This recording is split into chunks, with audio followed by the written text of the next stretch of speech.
The Google Pixel 10 phones are already here, but not everyone wants to spend big on the latest flagship. Many people wait for the A-series Pixel phones because they usually bring the same Pixel experience at a much lower price. That's why the Pixel 10a is getting a lot of attention. The question is simple. When will it arrive, and should you even wait for it? Let's break it down. First, let's talk about release dates. If you look back at Google's pattern, the timing of A-series phones has shifted a few times. The most recent one, the Pixel 9a, came out in April this year. Before that, the Pixel 8a and Pixel 7a both launched in May, and if we go further back, the Pixel 6a arrived in July. But here's the thing, Google seems to have settled on spring as the sweet spot for the A phones. That's why the most likely release window for the Pixel 10a is April of next year, though a May launch is still possible. Now, what about July? It's less likely, but not impossible. Google did it once with the Pixel 6a, so there's always a small chance. But you can safely rule out August because that month has already been reserved for the flagship Pixel launches, and August 2025 is already passed. So if you're planning ahead,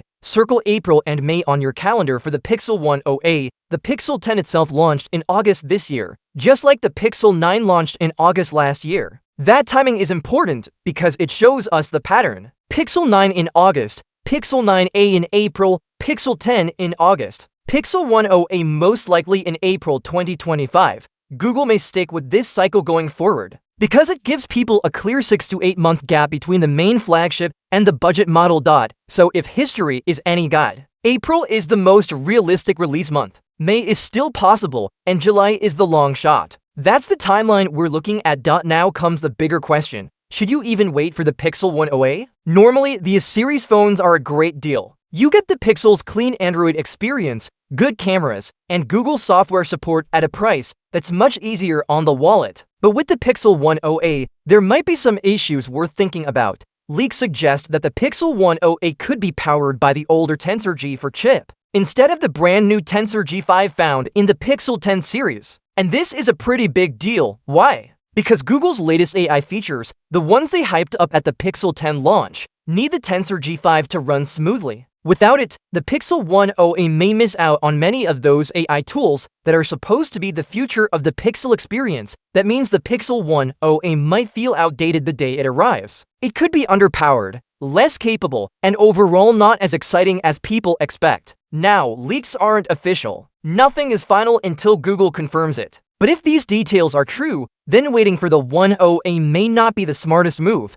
Take the Pixel 9a as an example. It was a solid budget phone, good cameras, decent performance, and fair value. But this year feels different. AI has become a huge selling point for phones, and if the Pixel 10a can't deliver those experiences, then its value goes down. It becomes less about saving money and more about what you're giving up in return. So, what's the smarter choice? If you really need a budget phone, and you're okay with missing out on the new AI features, then sure, waiting for the Pixel 10a could make sense. It will almost certainly be cheaper than the Pixel 10, and Google will still give it years of software support. But if you want the full experience, the performance, the AI tools, and future-proofing, then it might be better to just get the Pixel 10 instead. At the end of the day, the Pixel 10a will still bring Google's signature clean software, solid cameras, and affordable pricing. But based on what we've heard so far, it might also come with compromises that weren't as big of a concern in past A-series models. If those leaks are accurate, the Pixel 10a might not be the best version of the budget Pixel we've come to expect. To recap,